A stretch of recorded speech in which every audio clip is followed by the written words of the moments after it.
ഒരു ദിവസം രാവിലെ ജനലിലൂടെ പുറത്തേക്ക് നോക്കിയപ്പോൾ ബാംഗ്ലൂരിന്റെ ആ പിങ്ക് ബ്ലോസംസ് പൂത്തു നിൽക്കുന്ന കാഴ്ച കണ്ടു. ഒന്നോ രണ്ടോ മരങ്ങളൊക്കെ ഇടയ്ക്ക് പൂത്തു നിൽക്കുന്നത് കാണാറുണ്ടെങ്കിലും ഇങ്ങനെ ഒരുമിച്ച് പൂവിട്ട് നിൽക്കുന്നത് വർഷത്തിൽ വളരെ കുറച്ച് ആഴ്ചകൾ മാത്രമാണ്. ബാംഗ്ലൂരിന് ഇത് പിങ്ക് ബ്ലോസം സീസൺ ആണ്. ഫെബ്രുവരി മുതൽ മാർച്ച് അല്ലെങ്കിൽ ഏപ്രിൽ വരെയുള്ള മാസങ്ങളിലാണ് നമുക്ക് ഈ കാഴ്ച കാണാൻ പറ്റുക. ഇത് ജപ്പാനിലെ ചെറി ബ്ലോസം ഒന്നും അല്ലാട്ടോ, ടബീബിയ റോസിയ എന്ന പിങ്ക് ട്രംപറ്റ് മരങ്ങളാണിവ. പൂക്കൾ വിരിഞ്ഞു നിൽക്കുന്ന സമയം വളരെ കുറവാണ്. സാധാരണയായി 2 മുതൽ 3 ആഴ്ച വരെയാണ് ഇവ കാണുക. ഈ സമയത്ത് ഇലകൾ വളരെ കുറവായിരിക്കും, അതുകൊണ്ട് പൂക്കൾ കൂടുതലായി തോന്നും. ബാംഗ്ലൂരിലെ പല പ്രദേശങ്ങളും ഈ സീസണിൽ ഒരു പിങ്ക് കനോപ്പിയായി മാറും. Cubbon park, Indiranagar, Jayanagar, Whitefield പോലെ ഒരുപാട് ബ്ലോസം സ്പോട്ടുകളും ഇവിടെയുണ്ട്. മെയിൻ റോഡ് സൈഡിലും റെസിഡൻഷ്യൽ ഏരിയകളായിട്ടുള്ള ഉൾവഴികളിലും ഇത് ധാരാളമായി കാണാവുന്നതാണ്.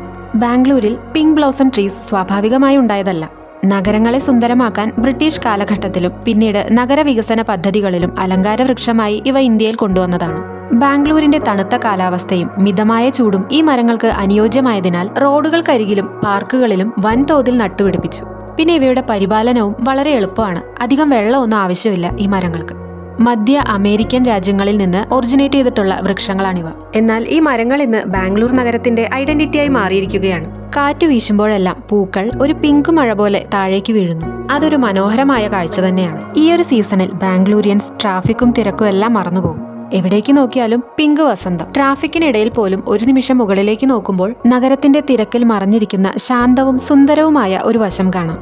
തുടക്കത്തിൽ ഇവ കാണാൻ ഒരു പിങ്ക് നിറത്തിലാണെങ്കിലും പിന്നീട് കളറെല്ലാം ഫെയ്ഡായി ഒരു വൈറ്റ് കളറിലേക്ക് മാറും. പിന്നെ എല്ലാ പൂക്കളും കൊഴിഞ്ഞ് റോഡിൽ വീണ് കിടക്കുന്നുണ്ടാവും.